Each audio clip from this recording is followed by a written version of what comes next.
Rec League Podcast. Tell your friends, tell your neighbors, tell your family, tell your haters. Available on Anchor, Spotify, Google Podcasts, Radio Public, Podchaser, Breaker, and Stitcher. At Rec League Podcast on Facebook, on YouTube, and on Instagram.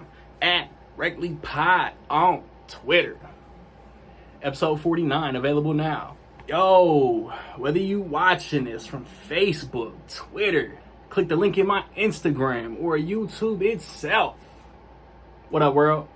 So, yeah, you know what this is. It's a celebration, bitches. Raise a cup, raise a glass. And after that, that's Kanye.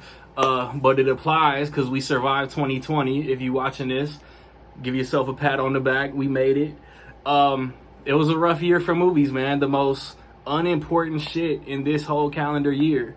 But I love movies. I watched movies. I'm gonna tell y'all what my favorite movies of this year were. Even though if you refer back to my most anticipated of 2020, I don't think 2/3 of them motherfuckers came out this year. But I still saw 10 movies. I still saw enough movies to have 3 honorable mentions. Just let's get right into it. I'm gonna go bottom to top. And let me see, to avoid confusion, I'm not gonna include 2 movies that are sitting at my 3 and 4 for the year, but they were limited release 2019. I don't want to hear the trolls talk about release dates, but just know that Just Mercy and 1917 on Letterboxd are a part of my favorite movies of 2020. I'm counting them as 2020 releases, and they're in my top 5. So, getting into my honorable mentions. At honorable mention number 3, I'm going to bottom to top. At honorable mention number 3, and see, because I logged 38 2020 release movies, 36 if you count my limited joints. So there's going to be some movies that I didn't rate, like I gave solid scores and reviews and all of that. So my honorable mention number 3 is Freaky. Vince Vaughn, Catherine Newton, directed by Christopher Landon, and like Vince Vaughn playing a teenage girl is hilarious. I thought the kills were inventive. I thought Catherine Newton was a badass, like when they were swapped playing the Vince Vaughn character, and even when and like how they grew. You know what I'm saying? The character development of being in the body swap was real dope. It was funny. It was enjoyable. Honorable mention number 2, and this might be where it was in my most anticipated video, but my honorable mention number 2 is Tenet. Again, it's Christopher Nolan. He always makes you think. John David Washington was real dope. I hope he gets a lot more lead roles after Black Klansman, after Tenet. Pattinson, I love the story that Christopher Nolan called out Robert Pattinson for auditioning for Batman on the set of Tenet. Kenneth Branagh was dope as the antagonist. Elizabeth Debicki. It definitely deserves more watches. Like I said in my review, I definitely want to rewatch it multiple times because I don't like that I didn't fully understand a Nolan movie. He's my all-time second favorite director. And this one, I hope, was going to be my favorite movie of the year. And it just wasn't. It just, like I said, it deserves those rewatches. It deserves another chance to put all the puzzle pieces together. But, yeah, for now, it's an honorable mention. My honorable mention number 3 is The King of Staten Island. This was a movie, like, I like Judd Apatow. 40-Year-Old Virgin, Knocked Up, 2 of the all-time funniest movies of the 2000s. Funny People was pretty long, and it got heavy with the content. Sandler was good. Skinny Seth Rogen, skinny Jonah Hill still tripped me out. But and I am not a big Pete Davidson guy. But he carried this movie really well. And again, like it's long as hell. But again, like how he grows and matures as a character from, you know, weed smoking, ugly ass tattoo giving slacker to somebody who wants to make something of himself. Like it was a good story. At number 10, I got getting into the actual list. You feel what I'm saying? My 10th favorite movie of 2020 was Birds of Prey. It like Margot Robbie is amazing as Harley Quinn. There are so many good moments in this. Journey Smollett as Black Canary. Mary Elizabeth Winstead as Huntress. Rosie Perez was badass. I thought my issue with this movie was Ewan McGregor as Black Mask. The mask doesn't come out until the end of the movie, until the third act, and he got way too cartoony, and I think the underlying message that they were sending about him, like woman hating or whatever it was, it didn't flow with the whole movie. You know what I mean? There were underlying messages with Birds of Prey, and it was like half and half. Like half of it was great, but then half of it was Going on to number 9, I got Wonder Woman 1984, keeping it DC. Another movie that I thought was going to be higher on my list, but I just enjoyed what I have listed higher more than this. HBO Max in theaters a week ago. It just came out a week ago, Christmas Day. I liked it. Like, I like it, like, chin hair more than the first one. I felt like Ares was a weak-ass villain. I thought Kristen Wiig as Cheetah was great.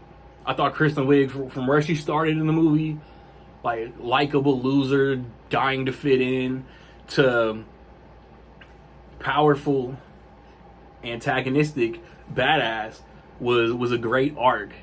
And the theme, like, I've seen so much on Twitter. They should have cut out the Amazon prelude. They should have cut out the mall scene. You fucking idiots. The Amazon prelude was Diana learning not to take the easy way out.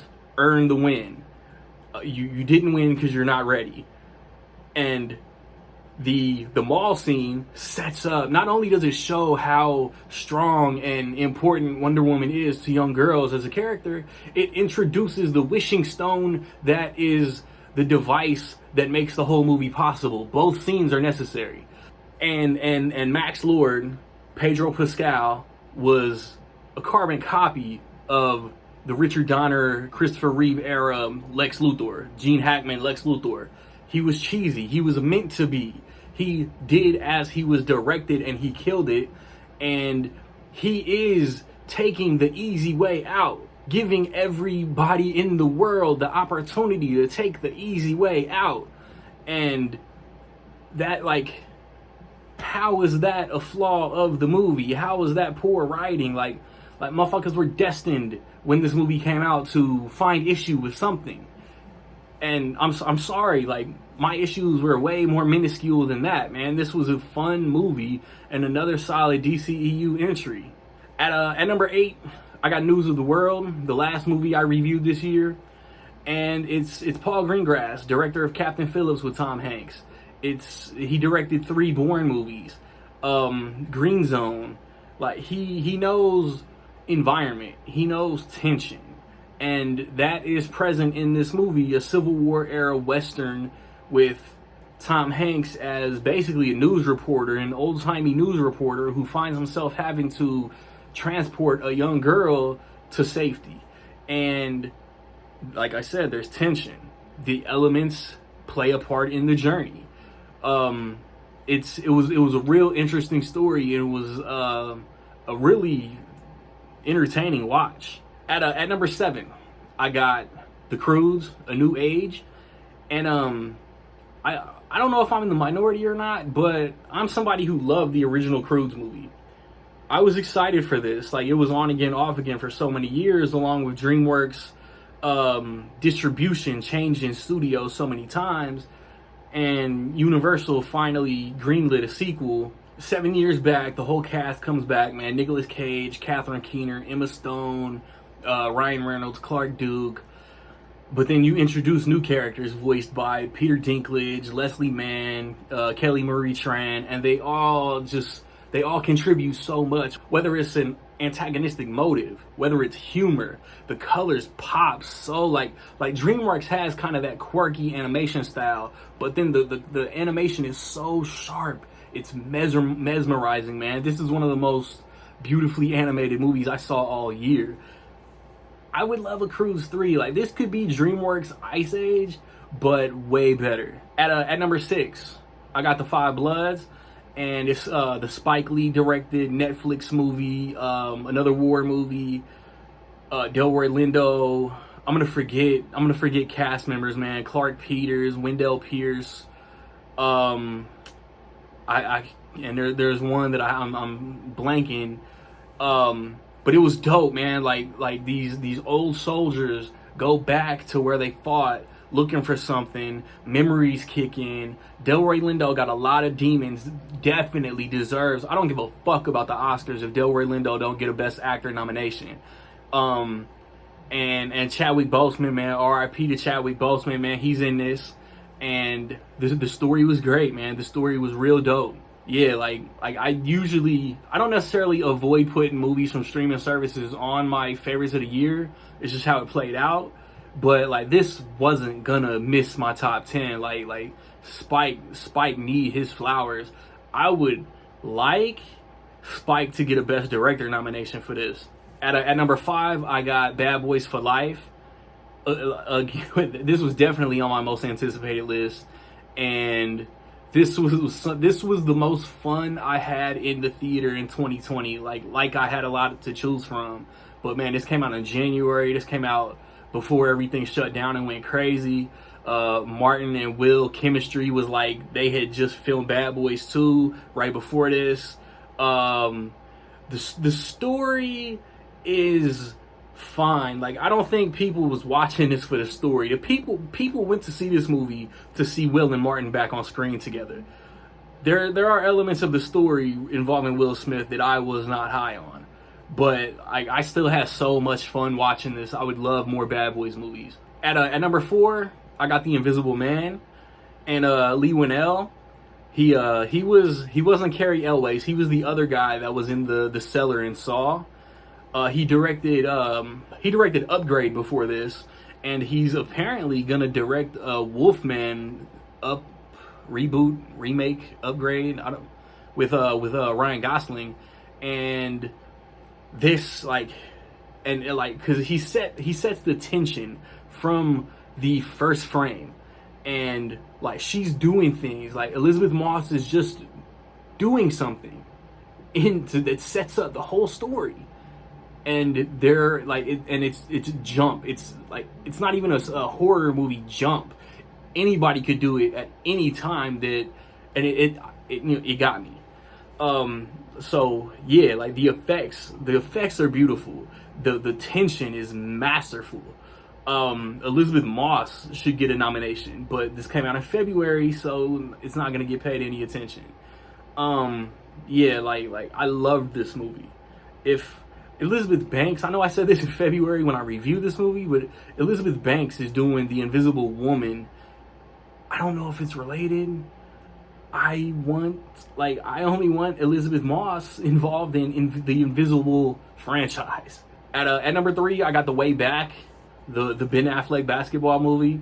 This is like part like autobiographical, but like part basketball movie, because everybody knows about Ben Affleck's alcohol issues, and his character has those same issues, which again, like for him to like get a grip on that shit and then take a role that revolves around drinking, that's cool. Like he pulled from personal experience and had like the self-control.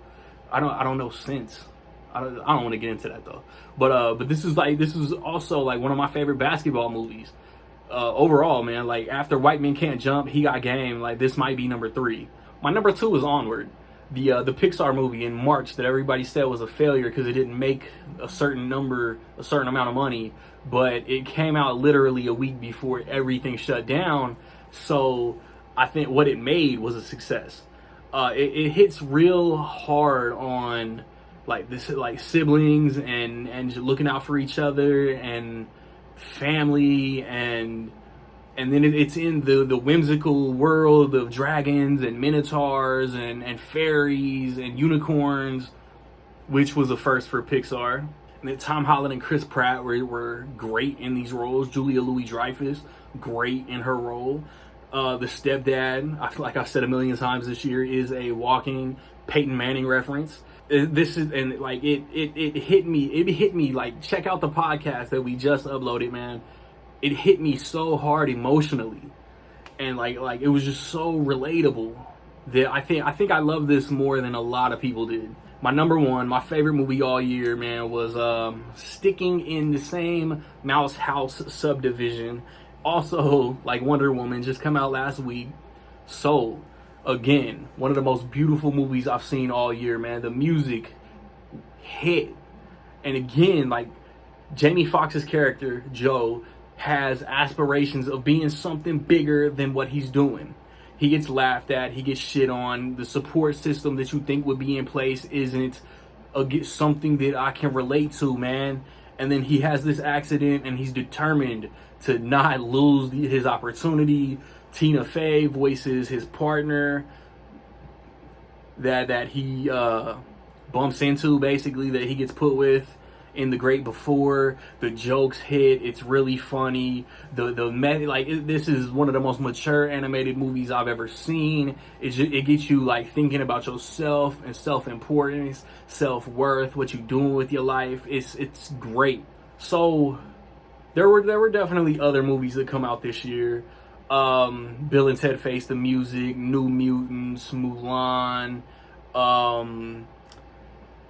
Run. The photograph was really good. The photograph honestly could have made my list. The Gentleman, The Midnight Sky, Hubie Halloween, An American Pickle. What are some of your favorite movies that come out in 2020, man? You want to tell me your overall favorite? Top 3, top 5, top 10? I want to hear it all. I threw some of my reviews in this video. Check those out. Go back and click on those cards. Check out the reviews. In the coming days, I got my most anticipated movies of 2021. I got a Blu-ray collection update. Just all on the way, man. As far as reviews, we're just going to play it by ear. I don't know if I'll review one movie in January.